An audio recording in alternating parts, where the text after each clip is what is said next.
নমস্কার বন্ধুরা, আমি মানস বিশ্বাস দ্য বং ইন্সপিরেশন ইউটিউব চ্যানেলে তোমাদের সবাইকে স্বাগত জানাই। আশা করি তোমরা সবাই সুস্থ আছো এবং ভালো আছো। তা ভিডিও থাম্বনেল এবং টাইটেল দেখে তোমরা বুঝতে পেরেছো আমি কোন বিষয়ে কথা বলবো। তা আজকে আমি তোমাদের কথা বলবো ওবিসি রিলেটেড। তোমরা ইতিমধ্যেই জানো যে ওবিসি সংক্রান্ত যে কেসটা চলছিল তা সেই কেসটা কিন্তু বর্তমান রাজ্য সরকারের তরফ থেকে উইথড্র করে নেওয়া হয়েছে। বিষয়টা এটাই ছিল যে 2011 সালের পর থেকে ধর্মের ভিত্তিতে যে ওবিসি সংরক্ষণটা দেওয়া হচ্ছিল সেটা হাইকোর্ট ইনভ্যালিড ঘোষণা করেছিল, কিন্তু তৎকালীন যে মুখ্যমন্ত্রী মাননীয়া মমতা বন্দ্যোপাধ্যায় তিনি সুপ্রিম কোর্টে কিন্তু চ্যালেঞ্জ করেছিলেন এবং তিনি বলেছিলেন যে না, মানে সবাইকেই সেই জাতির অন্তর্ভুক্ত করতে। তারপরে তোমরা ইতিমধ্যেই জানো সেই কারণে 2-2.5 বছর সমস্ত রিক্রুটমেন্ট প্রসেস আটকে ছিল, সমস্ত কিছু আটকে ছিল, ঠিকঠাকভাবে শুনানি হচ্ছিল না।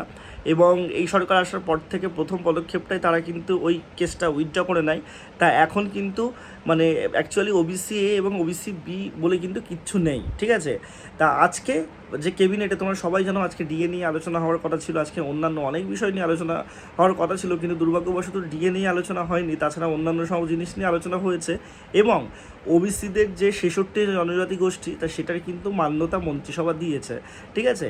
এবার তোমরা অনেকেই জিজ্ঞাসা করছো দাদা তোমাদের ক্লার্কশিপে অনেকে পরীক্ষা দিয়ে আছো, অনেকে পুলিশে পরীক্ষা দিয়ে আছো, অনেকে ফর্ম ফিল আপ করছো, তা তোমরা অনেকেই ভাবছো যে আমরা ওবিসি এ আছি বা ওবিসি বি আছি, তাহলে আমাদের কি হবে, আমাদের কি মানে কাট অফটা কীভাবে নির্ধারণ হবে, বা আমাদের যখন রেজাল্ট বেরোবে রেজাল্টটা কীভাবে ওবিসি এ ওবিসি বি সেপারেটভাবে বেরোবে, নাকি একদম সেন্ট্রাল গভর্নমেন্টের সমস্ত পরীক্ষায় দেখবে যে ওবিসি বলে একটাই তোমাদের কিন্তু কাট অফ হয় এবং সেখানে ওবিসি এ ওবিসি বি এরকম কিন্তু কোনো কিছু থাকে না।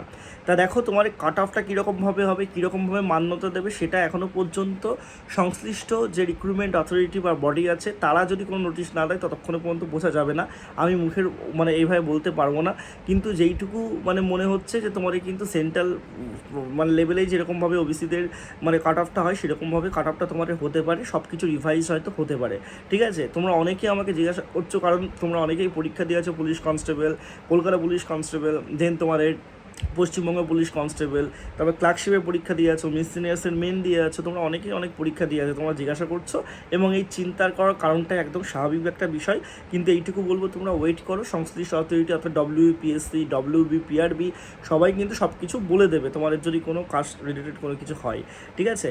এবং তোমরা অনেকেই জানো যে ইডব্লিউএসদের একটা কেস করার জন্য ডব্লিউপি কনস্টেবলের যে রেজাল্ট সেটা বেরোচ্ছে না, তো সেটা দিয়েও কিন্তু আজকে সেরকমভাবে কোনো আপডেট হয়নি।